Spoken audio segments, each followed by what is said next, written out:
You're in here.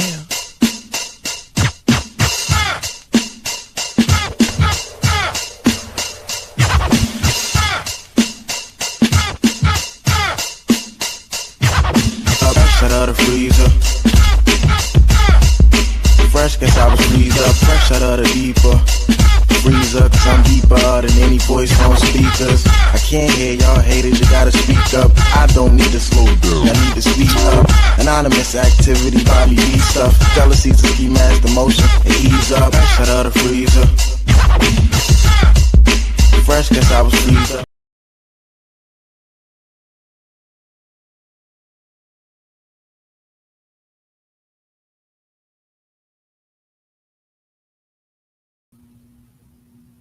To the Ultimate DJ Music Review and More Talk Show. I am your host, Mr. Haj B. That is not Michelle in that picture. That is not Michelle. I was waiting for her to send forth her information for us to do the interview today. This is Michelle WILFONG. It's my resident ghost lady. You always see us talking online, so we had decided to do an interview today. Last week I told you that I didn't hear from her yet, and I was going to try and track her down, and I did track her down, but I was unable to get her information and stuff to really properly introduce her. So I think I'm going to postpone that for a time until she's ready. I don't like to ask people more than twice to do something. When you ask more than twice is so anyway, the little lady on my screen is the ghost that I'm always telling y'all about that's in my dang on kitchen. This is what she looks like. I'm sorry, guys. I was almost asleep. This is what she looks like in my reality when she appeared to me in a dream. And because I'm able to draw, I'm always able to put together something really quick off the memory. And when I woke up, this is what I remembered her looking like. So, and this is what she showed me. I don't know if you guys can see it, but she showed me there's two kids playing. There's a man swinging on a tree in the background back there. And then there's two little kids playing, one swinging next to the body that's hanging. And then there's another one playing with a hoop stick thing. Like you roll a hoop with the stick. Pardon me, y'all. I'm not gonna stay long. You don't have to. I'm yawning anyway, but I'm not gonna stay long. I did want to show up, and I did want to show you guys what was revealed to me in the building that I live in. She was showing me what took place in this building, and as you can see, she has her little duster in her hand and stuff, and all the little bows and stuff, on the curtains. And so I'm assuming that she was a housekeeper, and because of the collar of her shirt, it lets me know that it's old because I looked at, at the buttons and the different things, but really the little kids playing next to the body, and then her eyes were really something. Her eyes were really deep and her lips were kind of clenched real tight and showing me what took place around her, that this was her husband. And this is why she stays in my house, because she used to live here, or she lives here for some odd reason. And hey, cat girl, how'd it do? You see my ghost lady over here, cat? This is the lady that I'm always talking about that's in my kitchen bothering me. I'm supposed to have an interview with the other ghost lady, Miss Michelle Wilfong today. But I don't think she's ready to really expose that and what's going on in her house just yet.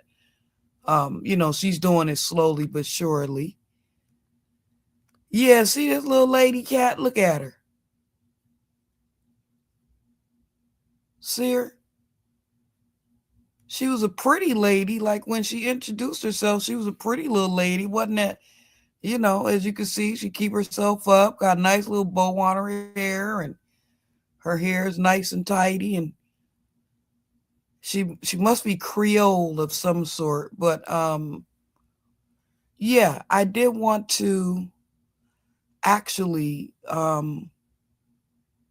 because I'm always talking about her. Like I'm always telling people about the lady that's in my kitchen. She don't like me to be in the kitchen too long, so I go in there and I set up food and stuff. If I'm in there too long, she'll literally make me sick. Like she'll drain every piece of energy out of my body so that I cannot stay in there that long. That's her area, and she has let me know that that is her area. I wish that I could share a lot of stuff with you guys that has taken place since I've been here, like the Pulse nightclub unaliving, and I was down there and got like alarmed about being down there.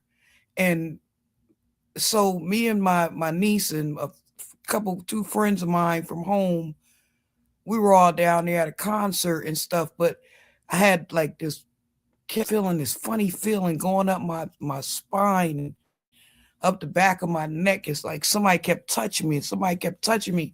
And so I kept telling my niece, we got to leave from down here. And I kept telling my friend, it's time for us to go.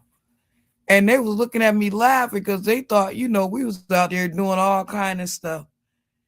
And they thought I was joking, and I kept pressing them. It's time for us to go. We got to leave. We got to leave.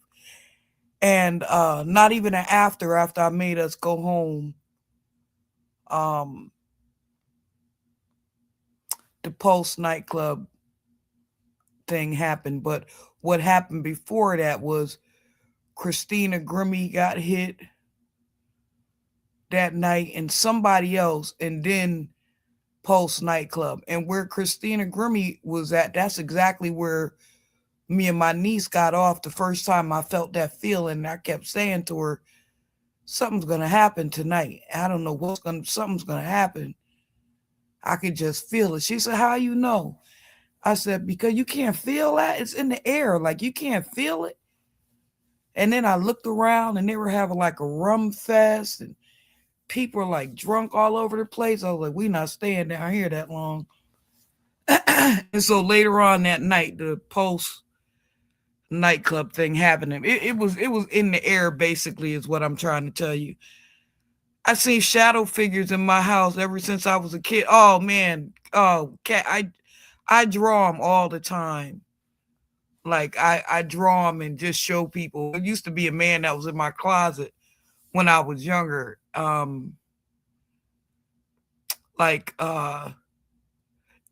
Not even, I was grown too, because my son was like 13 at the time. So, but I kept telling the people, y'all don't see the man in the closet. And so it's like I drew her.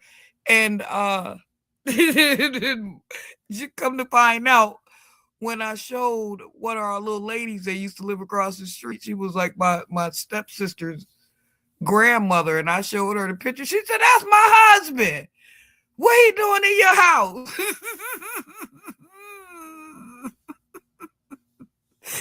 I said, I don't know what your husband doing in my house. He said, that's my husband. What are you doing in your house? I don't know. You got to say something. But everybody thought I was crazy until just recently when my brother actually started seeing those same visions in the corner of his houses and standing next to his clothes and doing stuff. He started sending stuff to me like, you see that? And all I can do is laugh at him right now because I used to be telling him this crazy stuff when we was younger and nobody believed me. And now that they see it themselves, it's hilarious to me. What it say? You get a feeling, and that's the spirit saying, "Hey, either something bad about to happen, or someone in your family that passed away is still." Yeah, absolutely. My nephew touched me on my leg one day down here. It's almost like I seen him sitting on the edge of the bed when I walked through my bedroom door one day. It's like he was sitting down watching TV on the edge of my bed. And then when I sat down, the funny part about it, Cat, is when I sat down, like I was scared when I first seen him. Like you see something and it's scary, like it's there, but it ain't there. Like it scared the shit out of me. But then I like calmed my mind down, like, okay, you tripping. And so I sat down on the edge of the bed, and when I did, somebody put their hand on my leg. I jumped about 5 feet in the air. Oh my God. Like, please stop doing this to me. Like, I'm too old for me to caught a heart attack. Like, please stop doing this to me. But it was so funny to hear my brother call up, like, man, did you? I said, can you see that? This is it's a ghost on this. I was crying, laughing on the other side of the phone. Like I told this dude this way back when. For me, I always say that the one shadow figure I saw was my pawpaw, because he would just poke his head in my room, and I felt safe. Oh, my dad stay over there with my grandson. My stepfather, my dad that raised me, he stays over with my grandson. And he always tells me, Pop's scary sometimes. He's always looking down at me from the ceiling. And it's kind of creepy sometimes. But Pop told me to tell you hi, Mom, ma'am. My grandson will always let me know. And then his grandmother visit him sometime, and he'll always come back and let me know. My grandmother told me to tell you hi, ma'am. Oh, wow.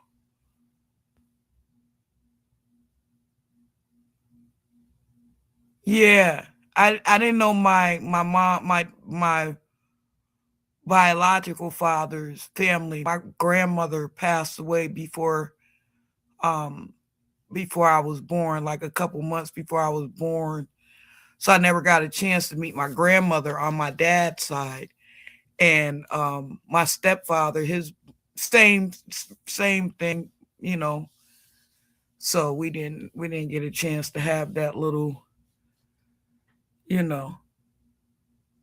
My only grandmother was in California, so I was raised over here on the East Coast, and she was on the West Coast. So I didn't really see her that much after 5.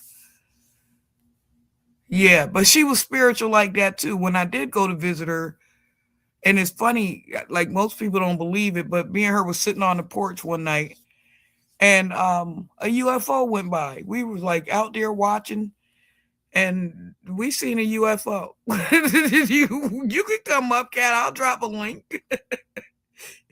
You can definitely come up. Let me find a link for you. Let me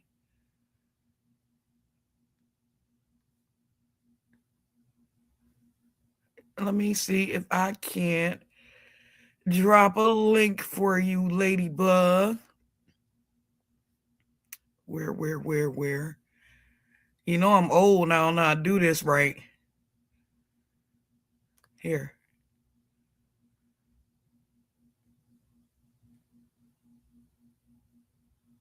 There you go.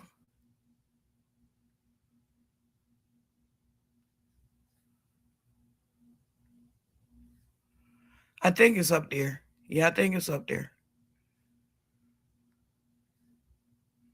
So if you jump on the link, it'll bring you to the studio, Cat, if you want to come in. But yeah, it's been a really real weird ride all my life, man. So they attribute having gifts and visions like that to mental illness. I just want people to know that, so that you don't run out thinking that you just seeing stuff. I actually really do see these things, and it's a process for me, and it's very hard to tell people that I see spirits move around me, and I see things, coming and going. It's been very hard. Connect your mic,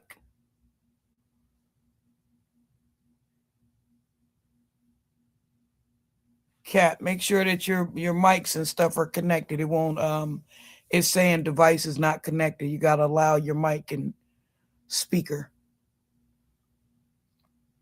But yeah, they actually when you're gifted like that to be able to see into the next realm, they don't consider that a sane reaction. They don't look at it as being sane. They'll literally label you mentally ill. And so being underneath this strain all these years of, and I've been like that since little. It's not cat, come back in the studio and let your mic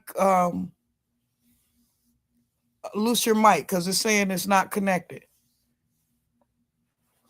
But yeah, it's been a wild ride over the years. Even now, even talking to Les J last week, I was unable to really tell Les J the stuff that I wanted to tell him, even though, we could have got a lot deeper, but he knows from just the little stuff that I told him, that, what it is really. Okay, okay, come back into the studio.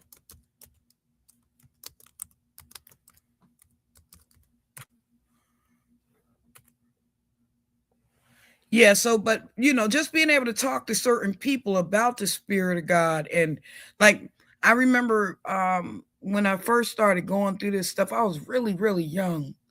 And I used to tell everybody, like the one who listened to me the most was my stepfather. And the reason why he believed what I was saying to him is because he's seen the same things when he would be high. Like, they shot dope and stuff. So when he would be on dope, which he wasn't really on dope, he wasn't like a get high type of guy. He just got high. That was like I'm a part of the crowd convenience high, I believe, for him, because like he just quit cold turkey, and he had my mom quit cold turkey the same way. It's still saying the same thing. It says they will need to connect their mic and cam before you can add them to the stream. You got to connect your mic.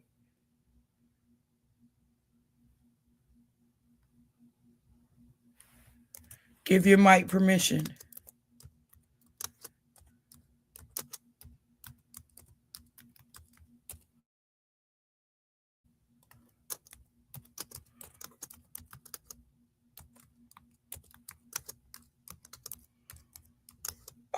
I'm writing it, cat. I'm coming. Give your mic permission up in the corner of your browser.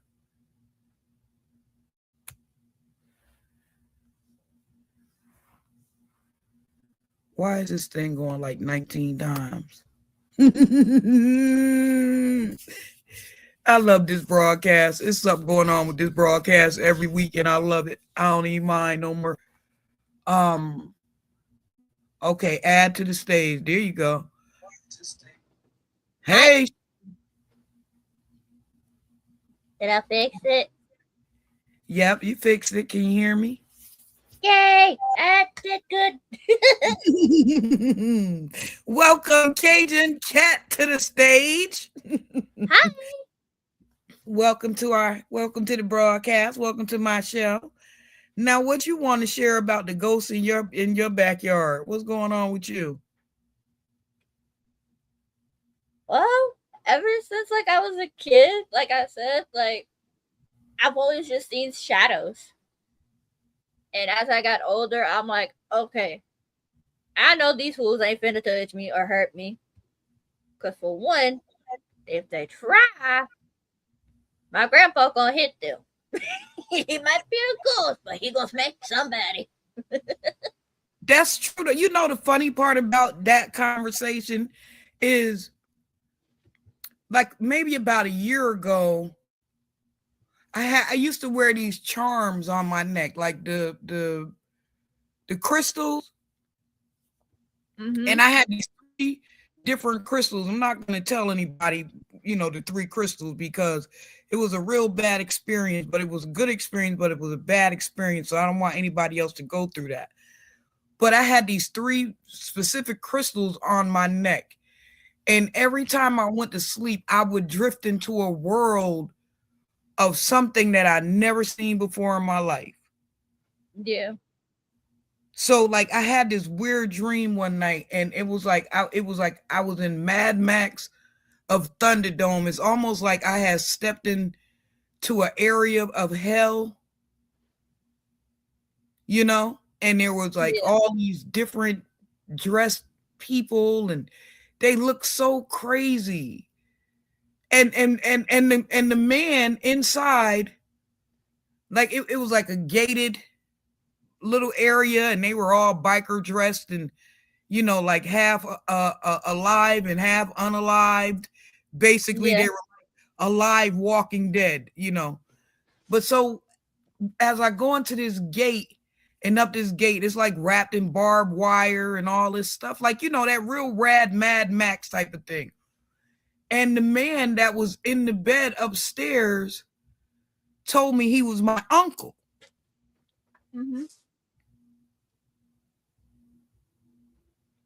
And either he said uncle or grand uncle, but it was like grand something. And then he told me his birthday, and I literally went into my genealogy, and there's 2 different people with that birthday that he gave me.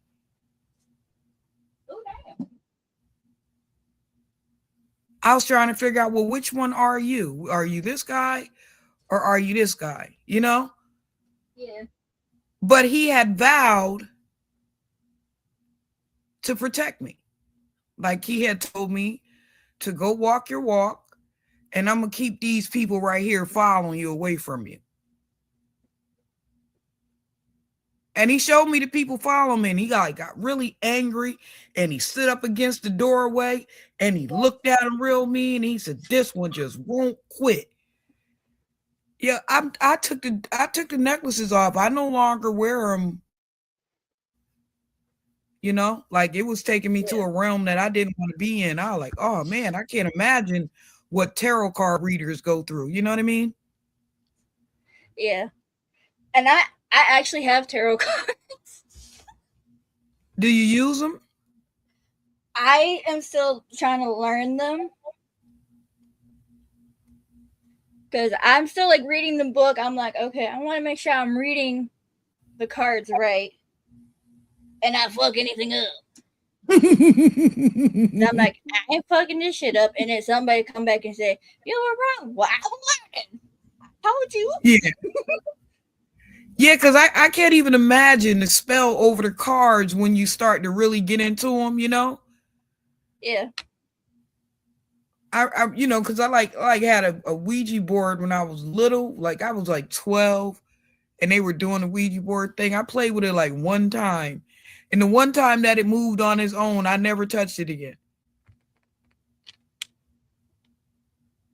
Oh, my ass ain't never touched a Ouija board. They was like, that stuff don't work. And people just out like, they not making that up. That's not made up. No. Because I had one when I was like 12. I'm telling you, the first time it moved, I never touched it again. I never touched the board again. I never played with it again. I never touched it again, ever. And then when I seen, like other people playing with them, I was like, oh no, don't play with that. Like, that's not something to play with, and I never, people bought them when I was like a kid for Christmas gifts and stuff like that. You know what I mean? I couldn't imagine getting that for like a Christmas gift. I really couldn't. I did. I got Ouija board for Christmas, for real. And the first time it moved on its own, I never touched it again, ever. But then that's coming off of having those those type of visions anyway. You know, like you sort of get alert to certain things. Yeah. You know what I mean? And certain things you learn not to play with. You know, you understand what I'm saying, right? Yeah. Like a lot of people, they start playing with stuff and they get a little deeper into it. But because I have been having those type of visions since little and seeing stuff since little, I learned not to play with certain stuff. Like, you know, like my all caution would be on me, you know? Like you were saying earlier in one of your statements about, you know, knowing but not messing with it, you know? Yeah. I can't I'm afraid of that stuff, Kat. I can't lie. I don't some people for the senses and the knowledge that I have been given, I would be called a medicine woman if I was in my rightful tribe, or I would be called a shaman in my rightful tribe. You understand? But in this type of society, they don't see people like me as that. They'll say that Sloan Bello, we believe her, but we can't believe you, if I'm making sense. Yeah. Like she'll tell you the same things I'm telling you, and they'll say, we believe her, but you might be a little mental. And then something happens. Like I remember going to counseling for it. It got so strong. I mean, I was explaining it to Les J last week about how I came out of my baptism and it just got stronger. It didn't ease up. It just got stronger and stronger. And so when I'm around people, like my brothers and them always used to think I would be spazzing out on people for no reason. But it's like I could see their spirit move. And when they spirit move, I will jump back like, y'all see that? And they're looking at me like, what you talking about? I'm like, and then I'll look at the person because the person know that I seen them. And then we automatically become like rival enemies right there on the spot. You know what I'm saying? Yeah. You know what I'm saying, right, Kat? We just start doing head-to-head combat right there on the spot. And nobody is understanding except me and the person that's about to do something. Mm-hmm. They can't figure out, like, why are you fighting with this person? And I you know, try and explain to them, they made a move. Like, y'all didn't see him make a move? Yeah. And a lot of people, and like one of my family members, she does Reiki sessions. And when my grandmother was passing, she had said like she could see my grandmother underneath a tree playing with little kids. Because after my mom was born, my grandmother had a miscarriage twice. So instantly she knew that was like family. And it's like my mom was watching my grandmother while my cousin was doing that Reiki session. And she could just see that it's like something so dark and heavy was just lifted the fuck off of her. I'm like, that's the fucking shadow man she been talking to that's a physical therapist that ain't there. Yeah. And people don't even believe that this stuff is real, Kat. I have to believe that's real. Otherwise, my tiny ass as a kid would not be like, I see Grandpa. I don't know what he looked like. I only have pictures. But to see his shadow and just feel that warmth and that accepting is so much different. Because I've gone to abandoned places and I've instantly just felt negative energy. And as soon as I got out, my body just wanted to keep going back. Like, go back. I'm like, I ain't going in there no more. In the abandoned places? You said in abandoned places? Yep. Yeah, that's where the dark spirits lurk. I Like saw. dark spirits can be in the light where there's Yeah, light. They have to lurk in darkness. Go ahead, I'm sorry. you're fine. I was sitting the taking a hit from my vape. That's okay. Take a hit. Don't make me.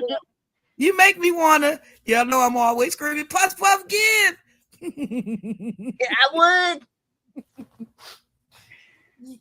but it's like at that place, I felt both negative, but also positive. Like I could feel like little kids pulling me to go play. I'm like, and I was with my two old friends that I had,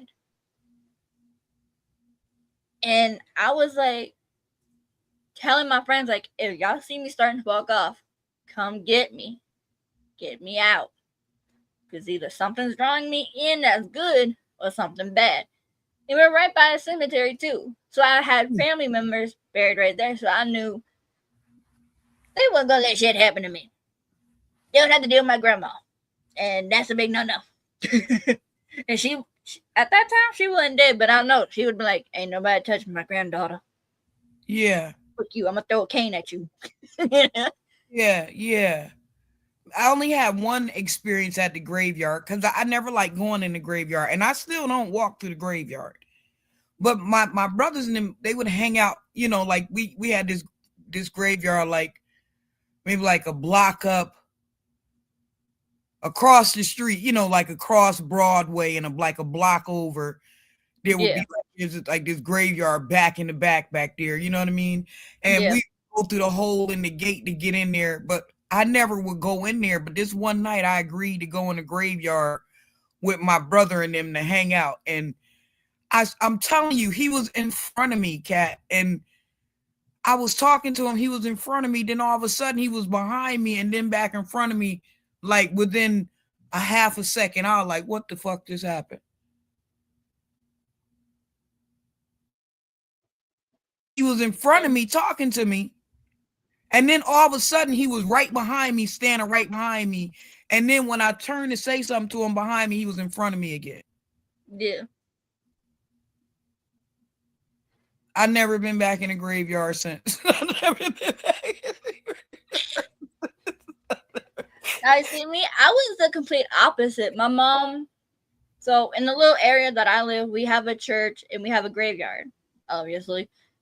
Um, a lot of my family members and family friends were buried back there. So whenever she would go play cards by the lady that lived next to the graveyard, I would be like, I'm going to say hi to Papa. Because I always knew who he was. And like I said, I never knew him, but I knew his name. His name was Jean Hebert, but we just called him Lona, which is French for something I don't know. I don't know. Yeah. So I would just go and I would sit there and just talk to him and say, I wish you were here. I wish I could hear stories from you. And then after a while, I would just go skip my way over to my aunt and my uncle, and then go see other family friends that my mom knew that I didn't know, but I knew their name. I'd go, hi, thank you. Yeah. So I don't know why, but as a kid, the graveyard to me always just felt so calm. Until you had to go put somebody in, and then I'm like, nope, I ain't going. Yeah, I don't like graveyards, and I don't like funerals. Like with funerals, for some reason, my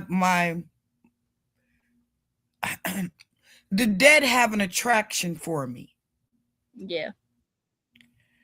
And because they have an attraction for me like that, when it's time for them to go, they like attempt to take me with them. Yeah.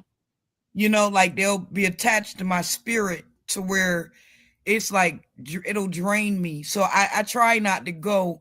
Like one of my best friends passed away like maybe 2 years ago.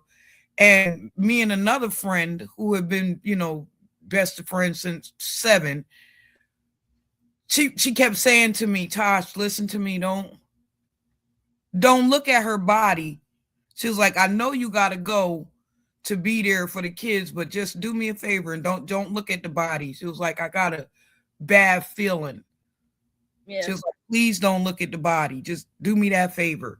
And like she kept pleading with me about it, And I know that she's also the same as us, like she has the same ability to see outside of the body, And but she doesn't deal with it in the same way that I would, or maybe that somebody like you would. She's like, she'll get scary. Yeah. You know what I mean? And then her scary, she's a Leo, so her scary will turn into fight mode, and she'll turn into, wanting to scratch you and stuff if you don't listen. So, that sounds like me, and I'm a Pisces. But yes, that's only if you wake me up on a Monday morning. I'm telling you, you'd be like, oh my God. But she was right. When I went to the funeral, it was like such a heavy, deep feeling. And I never went up to go. And the funny part is that the night before I was going, before she had this vision, the night before I was going to go check on the body because I'm the one that had called it in, to the director, like, can you please, I need your help with this. And I was going to tell him, thank you. Yeah. And to go make sure that everything was straight. But by the time I got there, the funeral home was closed. You see what I'm saying? You see how it was evaded? Like that was your friend saying, nope, take your ass back home. Around. And so the following day, it was a real heavy feeling, and I didn't look at her body. I didn't, everybody was like, she looks so beautiful and everything. I was like, okay, that's good. Because that's what I was worried about, to make sure she was all right, Yeah. But as long as y'all say she looked good, I'm going to take your word for it. I never looked at the body, not one time. The only funerals that I've gone to is if they're cremated. Because my thing for it is I don't want to see them in that box. I'm going to call it like it is. That's a box. This what the hell it is. Yeah. It's a very expensive box. Too fucking expensive. Yeah, right? $6,000 for a box. As a kid, I already told my parents what I want when I'm dead. Put me in a damn shoebox. Burn me and put me in a shoebox and bring me home. There you go. Cheap. I don't care what you do after. Just put me in a damn shoebox. I'm happy. Yeah. I think I'm Snow White, cat. You don't know. I done asked for excuse me, I'd have asked for some see-through stuff and some polyurethane up there with my face on it and my body, and a clear thing with a white robe. Looking like Mother Mary up in there. Just I tell you, you think she a Snow White girl buried me like Snow White. I don't want to be in a car. Put me in a carriage with a horse and take me. Like, you a trip. I got it all set up with the funeral director and everything. Listen, this is what I want. And like, oh my God, you are crazy. And do not let nobody get up there and talk about me who don't know me. Don't let them say a word. Because they're going to get up there and test the lion. Oh, my mom's gonna. I don't know. My mama's gonna be like, if you did not respect my daughter, get the fuck out now. Mm-hmm. The church is gonna be like, man, we don't allow cursing. Bullshit. We gonna cuss today. I done gave all kind of permission to my people. I done gave all type of permission. Listen, if somebody don't let them get up, they like, you is funny as hell. But yeah, Kat, so the worst part about having these senses and being in the emotion of it, I'm gonna tell you something that what really made me snatch my my charms off, right, is because and it just happened. It just recently happened. And what happened is that when the last time I wore my charms, let me get out of here because it's kind of echoing in here. Let me hold on 1 minute. Let me go in this way. Doesn't echo as much in here. Okay. Yeah, so the charms, like I said, would take me into the next round, right? Mm-hmm. And so I got off in some place that looked like it might have been one of the neighboring areas from where I'm from. And it was like a little park, and I had got off and on a train. And I got off the train because it was a party going on. I seen the party. I was like, okay, well, this is my stop, right? Well, let me get off. And I started following the people up the hill. Like they were, they had these drums and stuff, and these windbags and horns and stuff, and they were partying going up the hill. So I got off and followed the party up the hill. And when I got to the top of the park area, my foster sister called me out of nowhere, like, Tosh. And I looked up and I was like, Tanya. She said, what you doing here? I said, I was following the people. And then when I said I was following the people turned around and they was half alive. Some of them wasn't alive. Some of them was like, and it scared me. I was like, what? She said, girl, get over here. What is you doing over there? And so I went over by her place, and a little Victorian like it looked like a little Victorian house. And it was like on the other side of the park, on the other end from where I got off at. It was on that end. So I walked over from the far top corner over to her house, which would have been 2 corners over. And I walked in, and she was, she showed me her house and everything, let me know what was going on and everything. She's like, girl, ain't no train coming back until the morning. You got to come in here until the morning time. So what is you doing over there? And, we talked for a little while and stuff. And then I fell asleep. And then when the train came, I went and caught the train. She was telling me the train to be here like 5 o'clock in the morning. So me and her stopped talking maybe about like 12 or something that night. So when the train came, I was right by the door to go out. I was on the couch that was by the door to go out. And the train came. And so I just went and got back on it, no thoughts or nothing. Now she passes away just maybe a couple of months ago.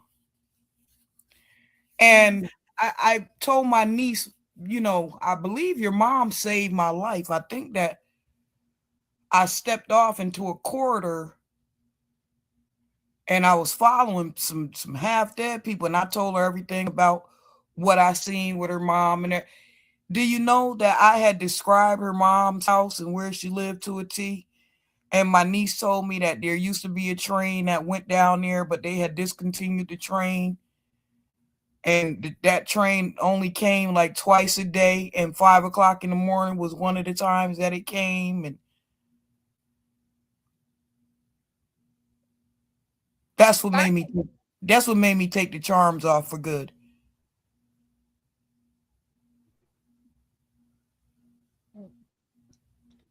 For me, the only thing that I have that's what I call a charm is a amethyst crystal. For one, I got it because it's purple, and I love purple. For two, I've always just been drawn to like crystals. Yeah. Same with like tarot cards. I've always just been drawn to it. I've been drawn to like the Wiccan kind of stuff. Yeah, I was gonna say you're a natural witch. Yeah. It's like it's I don't know why, but as a kid, it always just brought peace. And I grew up in a Catholic house. I still live in a Catholic house. We just don't go to church. Yeah. And I'm an atheist now because once I lost my uncle that was kind of like my grandpa for me, my mom's dad, that's when I was like, all right, I'm done with this crap. Nope. Because I'm like, I don't think a God would punish his kids for this many fucking years. All because two jackasses decided to eat a damn fruit. I don't think that would be possible, but ta-da. But you know, the funny part about that, cat, is that was a choice made. That wasn't a punishment. That was an offer given. Okay, if you do this, this gonna be what happened. Yeah. And they took the offer. You feel what I'm saying? Like, we can't even get mad. You know what I mean? Because they took the offer. Like, how can you get mad at God for somebody else doing something that they wasn't supposed to do for real? You know what I mean? Like, that wasn't God. He said, listen, if you do this right here, this is going to be what happened, and you shall surely die. And they took the offer.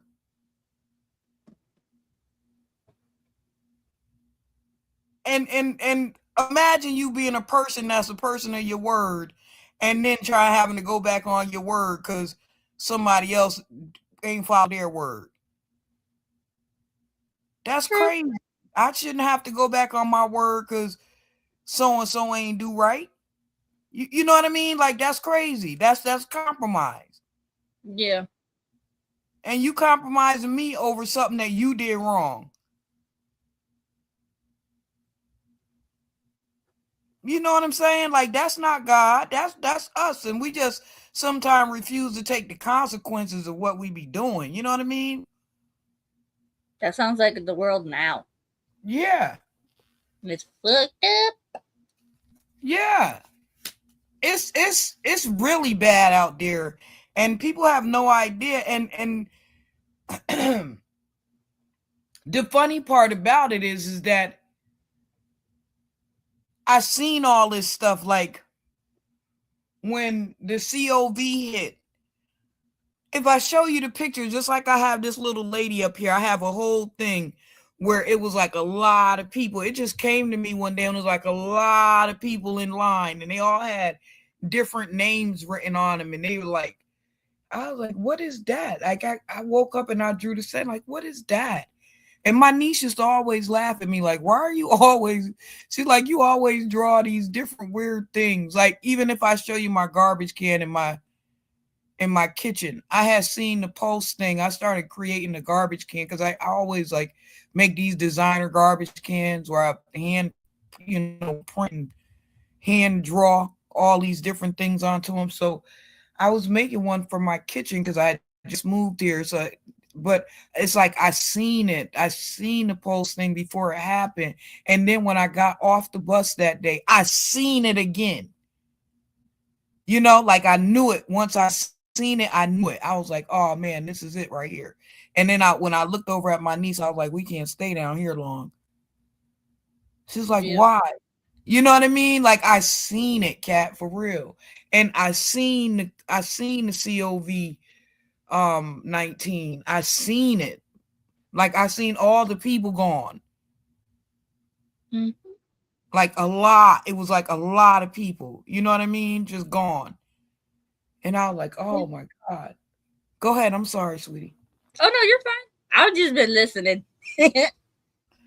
Yeah, so it's been like really a real strange thing. So when I saw Michelle, who is my resident ghost lady, I don't know if you ever looked at her channel. She has like all these ghosts flying around her house and stuffy knocking over stuff in her house. So that's she got one that still socks. Yours still socks? I think so, because I can never find mine. You know the dryer punk ass steals socks too. I don't know if you know that. True. The dryer got a spirit inside it too. It'll steal a sock too, a sucker. Why do I just imagine a washer's just a old rich guy that's pissed off, so he's stuck as a goddamn washer and a dryer, just like this some bullshit. That's what it is. The washer ain't no rich white man that like to lick on bird.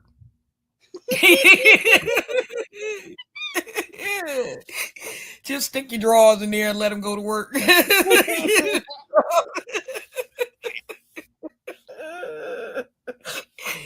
God forgive me, this is not that kind of show. But anyway, yeah, so Michelle, she has all these different ghosts flying around her house. I don't know if you have to check out her channel. Um, she decided to just put cameras up. You know, Mm-hmm. I guess to quell that sensation of mental illness. Because you know, when you tell people you see this kind of stuff, they call you mentally ill. You got to be mentally ill.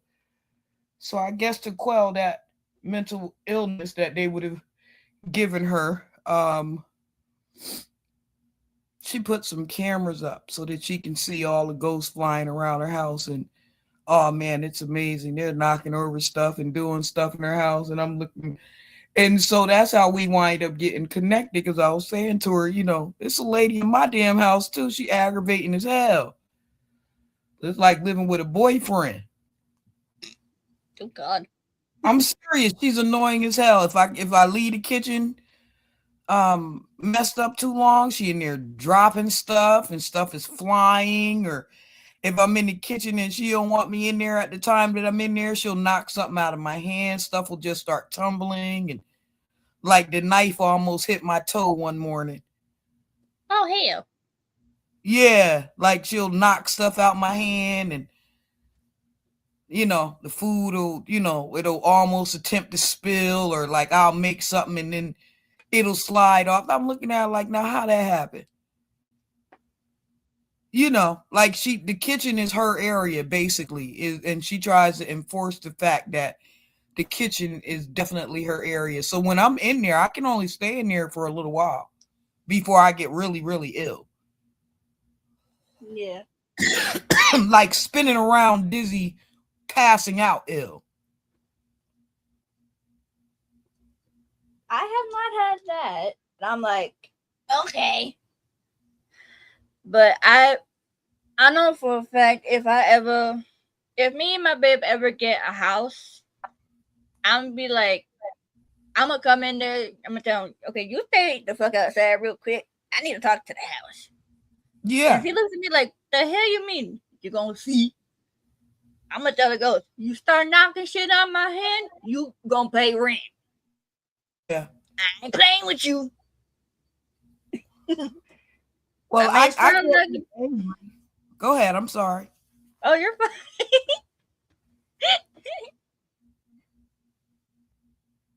I'm like, I may be a white woman, but motherfucker, you break my shit, I'm gonna whoop your ass. You ain't breaking my shit. Fuck you. I'm gonna find out where you buried and do something stupid. You know what it is with me, Kat? What it is that I can't be angry with her because I'm literally in her house. Yeah.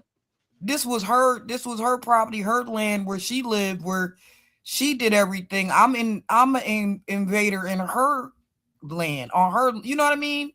Yeah. So I try to like get along with her, I'll talk to her sometime when I'm in the kitchen. I'll let her know I'm only gonna be in here for a minute. I just gotta make something to eat. You know how I get, and then it'll like the air will clear, or I'll talk to her, and I don't worry, I ain't gonna leave it messed up like this for a little while. I clean it up. Don't worry, I got it. Like Yeah. I try to accommodate the things that I know that aggravate her. You understand? Like I try to make sure that listen, because like I could be in my room and all of a sudden you'll see the door creak open, like she'll check on me and stuff, you know? Like you'll hear my door creak open out of nowhere, the door just out of nowhere. Like that's why I have to push it closed and have it locked because she can't unlock the door. Like she can't turn the knob and unlock it, but you'll just hear her come and push the door when it's slightly open, and then you'll hear the door just creak open. And then, If I hear that late at night, I'm like, okay, I'm trying to sleep. I got work in the morning. Close the door. I just look up and say, I'm okay. You know, I just look up. I don't go through no changes. I just look up and say, I'm okay. When I hear the door creak like that, I know she just checking in on me, because that was her job. You get what I'm saying? Like she was the lady of the house. She was the maid, the servant of the house. So this was her job. What she's doing is her job. You get what I'm saying? And I was about to say, the way you're describing it, it's almost like a motherly grandmother type of figure. Yeah, she's doing her job. Yeah. Because if it was still a plantation or whatever type of customary house that it is, or it was, this would be what she does anyway. That's what she's accustomed to doing. She cooks. She's the cook. She makes sure the house is straight. And, I check on the people in the house. So I don't give her a hard time because I know that this is what she normally does. Yeah. Like I'm taking her out of her comfort zone by being here. Yeah. But by me being here, it gives her somebody to tend to. You know what I mean? It's giving that soul its job. Yeah. Yeah. Just like it was as a person.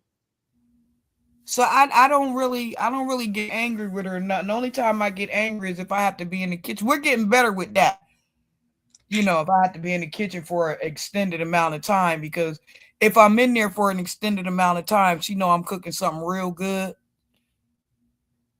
So she don't, my stomach don't get sick like it would. But if I stay there too long, my head will start spinning and my stomach will get really, really sick. Like I'll get into almost a fainting.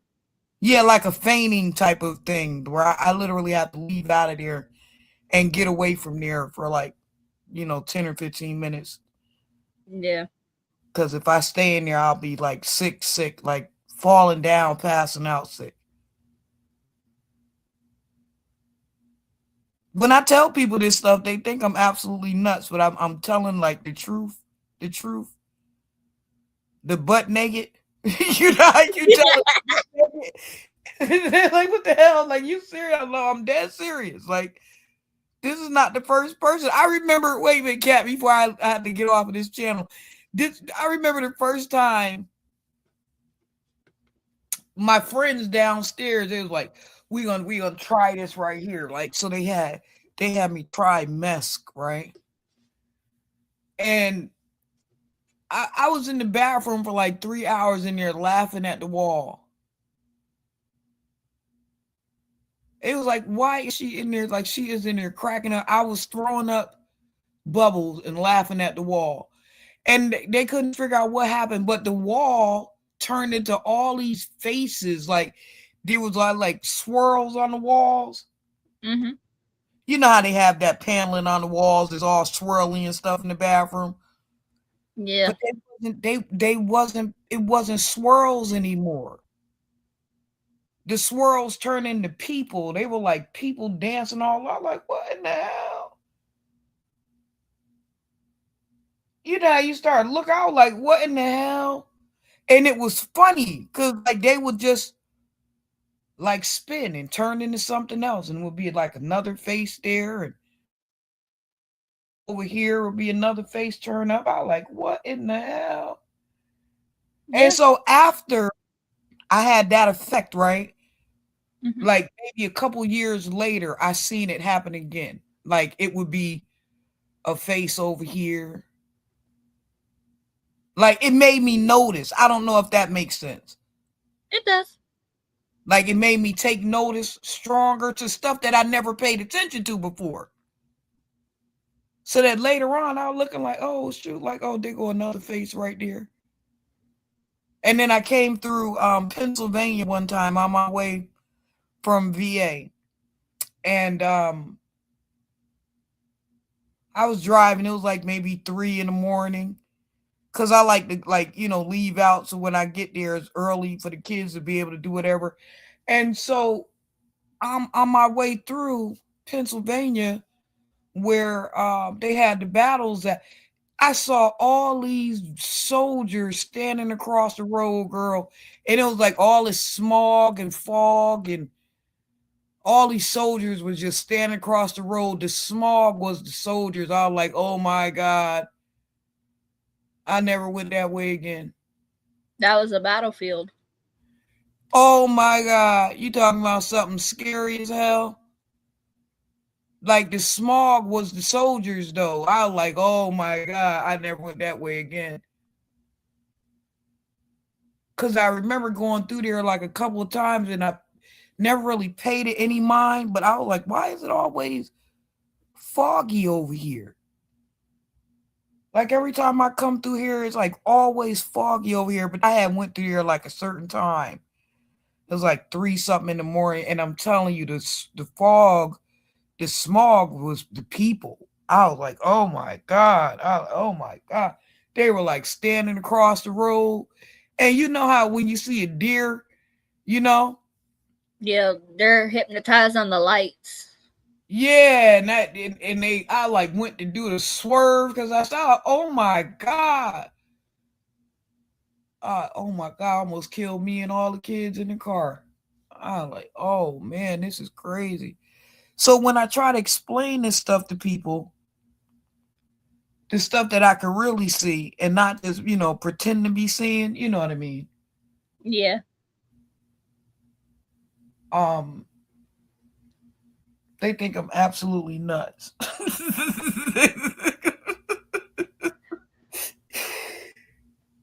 For me, if anybody says you're nuts because you see this shit, I'm like, I am mentally nuts, so ain't nothing new there.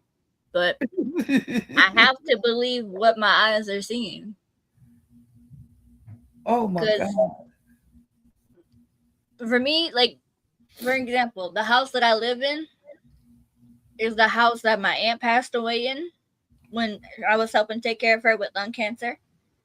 And then it's the house that my grandmother passed away in. So there's a lot of spirit still in this house, and I know it. Yeah.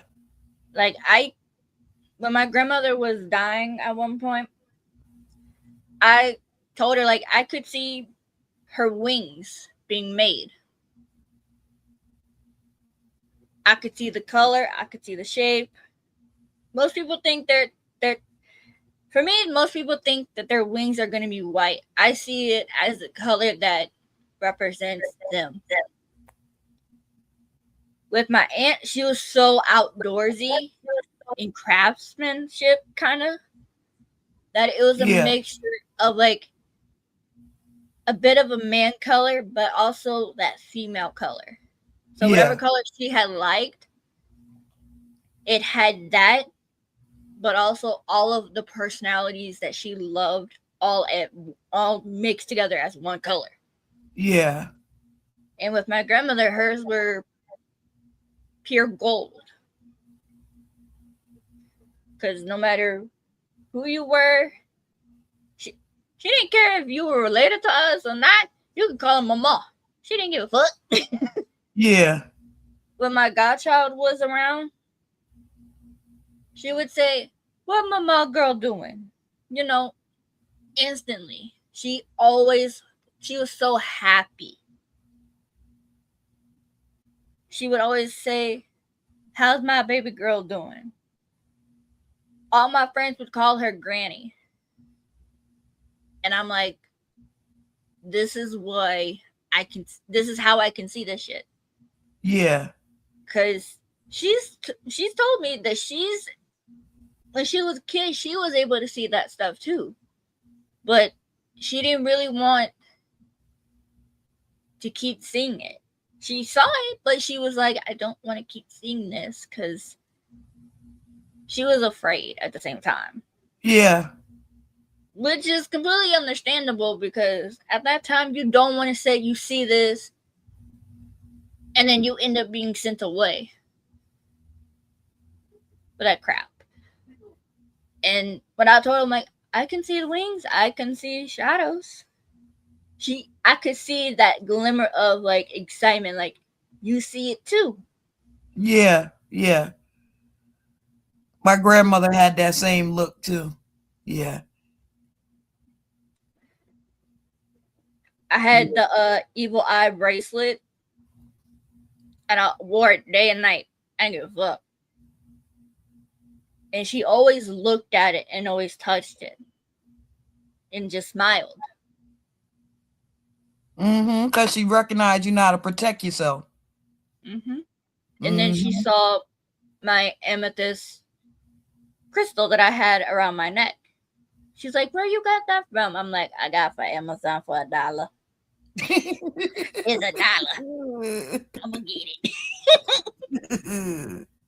I may have money, but I'm a cheap bitch. I'm gonna find shit for $1. Yeah. She was like, "You know what that represents?" I'm like, "It represents protection. It's protecting me and protecting my mental health and my energy and my pretty much my sanity that I barely got." But I'm like, "You want me to get you one?" And I could just see she lit up. But I knew if I got that for her, something was going to end up happening because one of her daughters, who had recently passed away along with my uncle, she tried to do voodoo, but it failed and went back on her. It usually do. It usually do.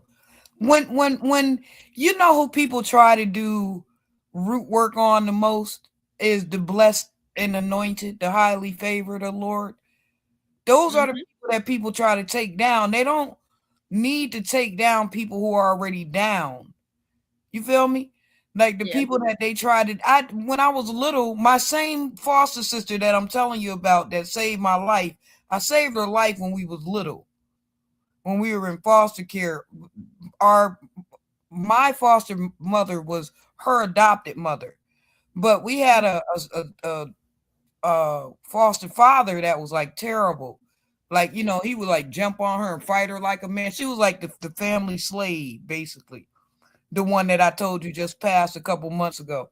She was like the family slave, but she was my mom's favorite child out of all the kids. Like that was my mom's baby. You know, like I met her before I even got into foster care, so I already knew her, right? Yeah. And how I got to know her from before those years was because they tried to jump her on our block one day, and my mom called me. I had to be like 11 years old, but I always been like a dangerous Dan. You know, that little badass little girl who might chop your head off, like last week when homeboy was getting smart and I had to chop his head off a little bit in the chat. Sound like me. I'm just saying. I'm just saying, you know, I get a little dangerous. You know, I'm the one that you call an enforcer. You know, I don't like that stuff. Stop.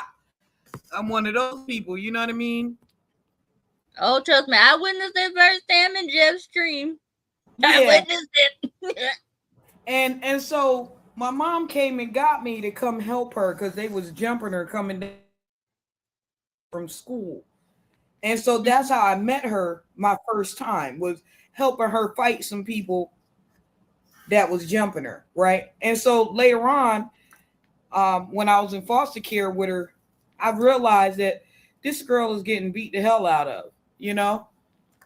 And so I jumped on a foster father about her one time. And so, you know, it was like she was paying me back basically before she had to leave and go, is what I'm trying to explain to you. Do that make sense? Yeah. Yeah. So, like, you know, brought me out of wherever I had got off on the wrong stop. But it gave me and her a chance to really have a great dialogue so that when her daughter was going through that sort of trauma, I was able to give it back to her daughter. You understand? Yeah. Like, no, like, nah, because your mom, and even the one that I told you I couldn't look at the funeral home, she came back to come and visit me with the same little silliness that would have been our way of dealing with each other. She came up with that little stinking walk of hers, and and as soon as I seen it, we just started laughing in the dream. All we could do was laugh at each other, like you was a fool. And she came up with that same bad behavior, Yeah. and we just laughed about it in the dream. So, but when I try to explain this stuff and tell people this is what's happening around me, I'm not just in earthly form, but I am also in spirit realm at the same time. And it's daily. It's not something that just come and go. It's constantly, to the point where I try not to be around people because I really don't want to know. Yeah.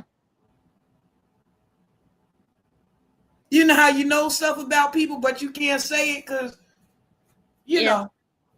That's like whenever there's like people coming in, like Jeff's stream or in your chat or in my chat or my babe's chat. I'm like, something quickly just instantly is like, okay, this person's got good vibes, but I'm keeping my eye out. Mm-hmm. Or I'm just like, okay, this one's giving me bad vibes. I don't like it, but I'm gonna keep my mouth shut because I want to be proven wrong before I jump the gun. And half the time I'm right. And I'm just like, I told you. Yeah.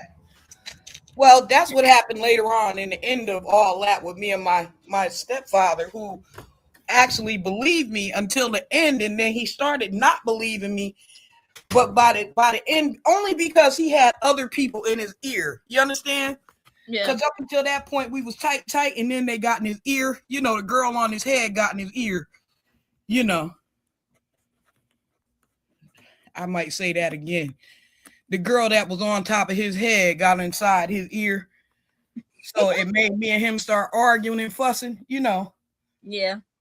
But in the end, all he could say was, "You so precise, you scare me." And I had been telling him and my mom stuff since little, like, "Mom, Dad, this and that." They know they ain't. But then I became a little angry little kid after a while because, I catch an attitude and want to snatch your throat out after you keep lying for a few minutes because I seen you before you did it.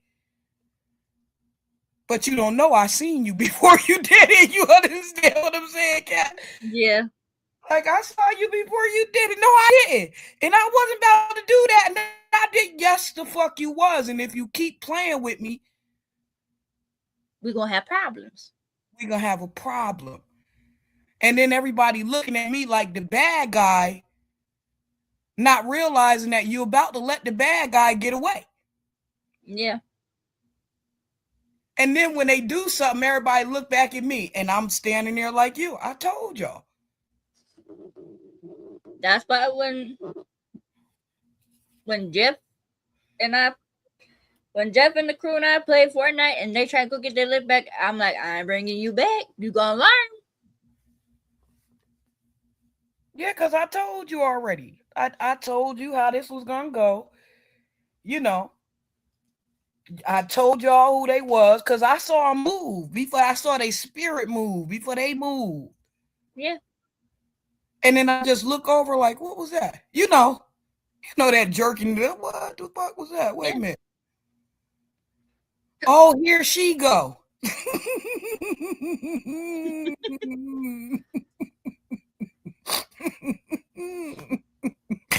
You know what I'm saying, right, Kat?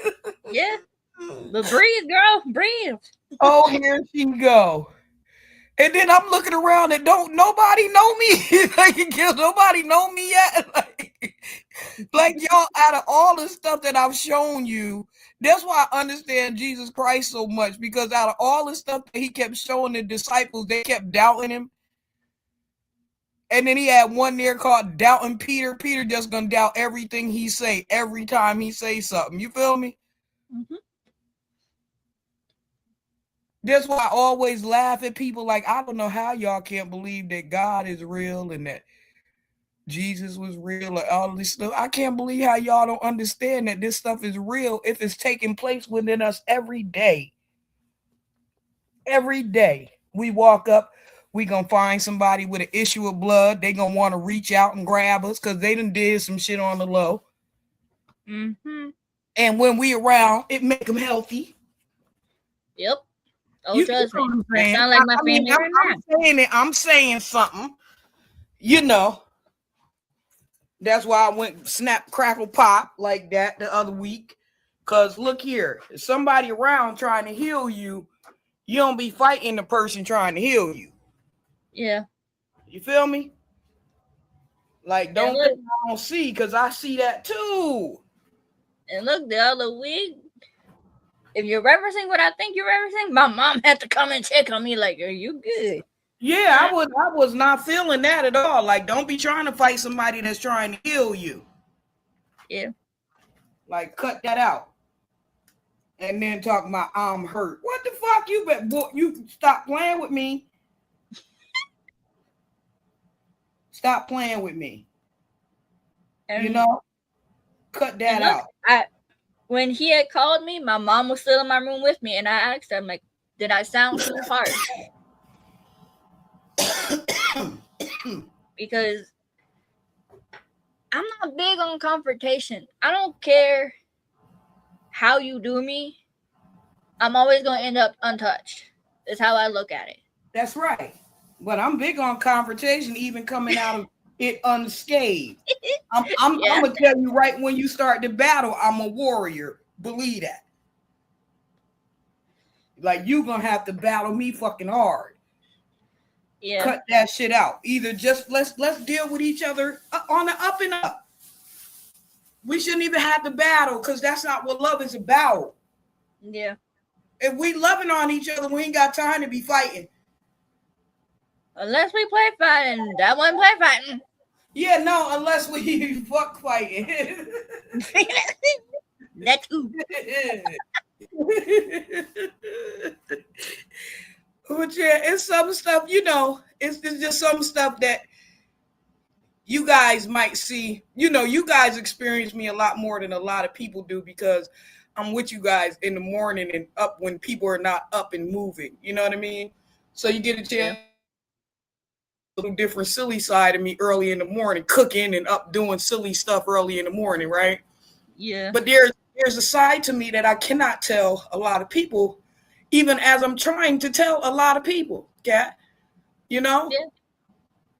Like the same abilities that I've always had since a little girl. Same thing as you, and some people, when they looking to get some money, they'll push one person and distract from another. Oh, trust me, I know that one. That sounds like an ex. Yeah, they'll push one thing and they'll distract from the other, to make it look like it's something different, because we can't have you knowing. When I asked my dad, like, as I got older and it got a little harder on me, I started talking to my dad about it more and more. And I was telling him, why didn't you tell me this when I was little? He said, Tosh, you've been like that since you was little. He said, you've been telling me and your mom stuff ever since you was a little girl. He said, your little eyes used to be the only thing woke.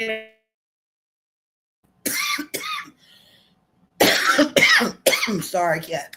He said, you would be sitting there just watching everything go on. I said, I wasn't watching stuff go on. I was watching for what was up ahead of us. Yeah. Like when they would be driving home in the middle of the night, I would be little armrest watching everything. I would be watching the road to see what's ahead. So as me and my dad got older and we got into the little wild style a little bit together, that would be my thing. He would take me with him, like, Tosh, come ride with me so that, I make it back home safe. Because I'm going to see it never happened. You feel me? So, like, as I got older, I started really kicking it with him, like the stuff that I would see. I never forget, after I got baptized, the Lord took me in a walk down the block, like, come and take a walk. So I was like, okay, it was like 2:00 in the morning. I'm walking down the block. I'm outside like 2:00 in the morning, cat, just walking. I ain't got nowhere to go, nowhere to be. I'm just walking. But I run up on my brother, my baby brother, and my sister-in-law, and they like, Tosh, where you going this time of morning? It's like 2:10, 2 something. I was like, I'm just walking. They're like, yeah, but where are you going? I'm just walking, like I'm just walking. Because I didn't know what the Lord was taking me to see, right? Yeah. But as I got closer to the boulevard where everybody was at, I started seeing the shadows come out. Like they was coming out of the buildings. That's how I know about the dark shadows and what I was telling you about the buildings where they lurk at me in the abandoned buildings and in darkness. I started seeing them seep out as I was coming through. And then I would walk past a person and I would be like, people that I knew my whole life. And I would say something to them and the other face would come out and be like, oh, what the hell? It scared me so bad, cat. Until the Lord told me, keep going all the way up the hill.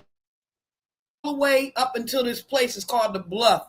It's like a little area on the top of the mountain where you walk up. And so I walk all the way up to the Bluff. And I'm standing there and my little cousin is in the car over here next to me. But I don't really realize that he's there. But I'm standing there and the Holy Spirit is saying to me, if you can't handle this, jump right now.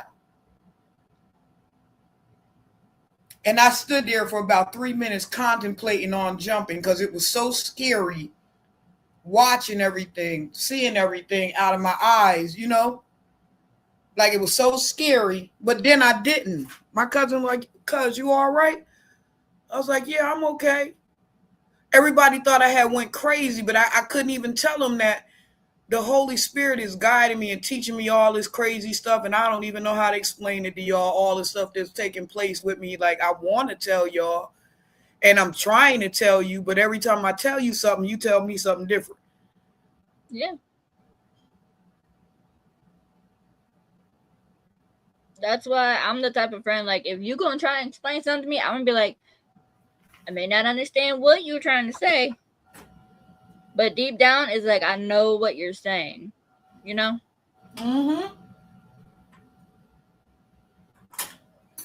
Yeah, Kat. So that turned into, like I was telling Les J last week, after a while, it turned into, Lord, please take these visions from me. Like, please take this from me. And I went to sleep and woke up and I went from having 20/20 vision to damn near being able to see. I could barely see. I went from having 20/20 vision, but I prayed on it, I prayed for it, for real. Lord, please take this vision from me. I didn't say vision. I was saying vision. My vision went instead. But what happened is that now that I see people, I can't really see them like before. He didn't take the visions from me. He took the vision of having to see.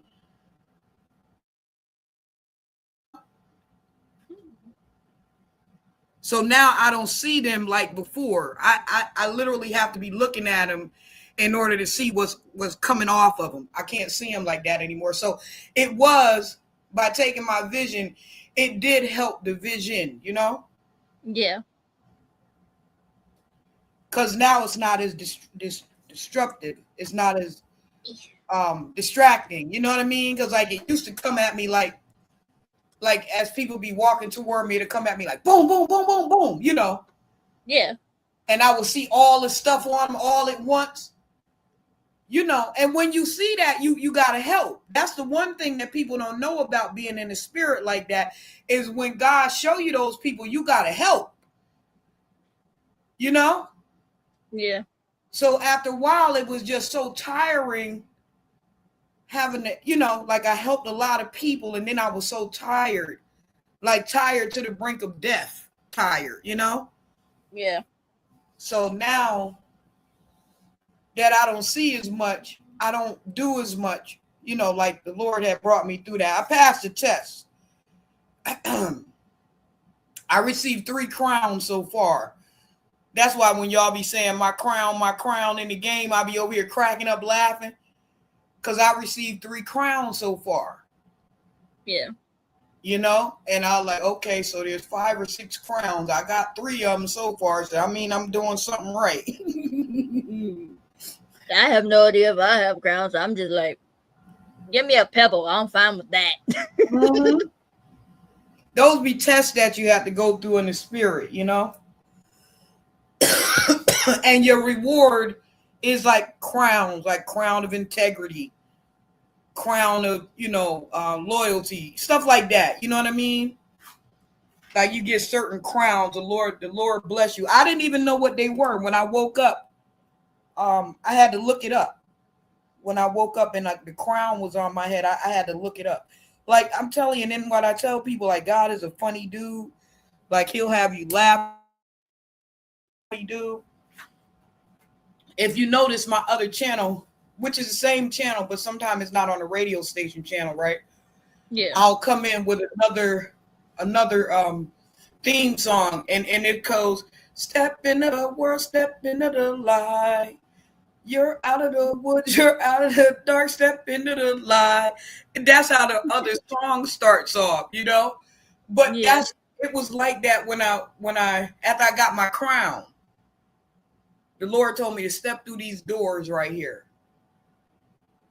So I got up and I went toward this big, huge doors, like with these big wooden knockers on them. And like I'm pulling the door open, but as I'm pulling the door open, you hear step into the light. And this was right after I got crowned, you know, step out of you're into the light. I hit the damn ground. So it's one of my favorite little things, you know, mentally to keep myself remembering who you are. You know? So when I hear you guys say we're gonna get a crown, we're gonna get it, I be over here tickled like a motherfucker, like I hear you, Lord. And so, you know, I keep my favor over y'all on that page more than I do any other page, you know? Yeah. That you understanding me now, right? Yeah. So that's why my favor be over y'all like that, you know. And I be over there tell y'all I'm trying to bring y'all some good luck real quick. Bring y'all some good luck real quick. Like how you say I'm the secret sauce to the group. Yeah. Now you know the ancient Chinese secret. You need to have a little bit of a Cajun kick to it, even if it's in your ass. Yeah, now you understand what my secret is and why I be moving like I move and why I do like I do is because I be seeing something already, like even with the artists and they don't even know, you know. But I be seeing something already, like if they'll something on them will sparkle or do a dance or something, and then I look over like, oh, okay, you know. That's how I'm always able to pick a star because I can see the shine on them. The shine that other people can't really see. You, if I'm making sense. Yeah. I'll be like, oh, okay, you good. You okay, I see you. You know. I see you. They don't know what that mean. Only me and you know what that mean, and whoever else can watch the damn broadcast. Let me get off of here, cat.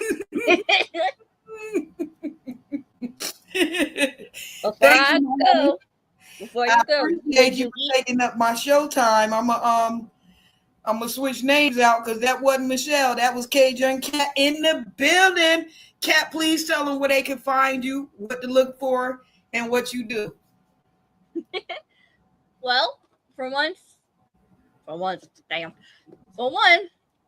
I am a mental health advocate. As someone who deals with mental health on a day-to-day basis and takes a lot of fucking medication for it to keep me out of jail and the loony bin.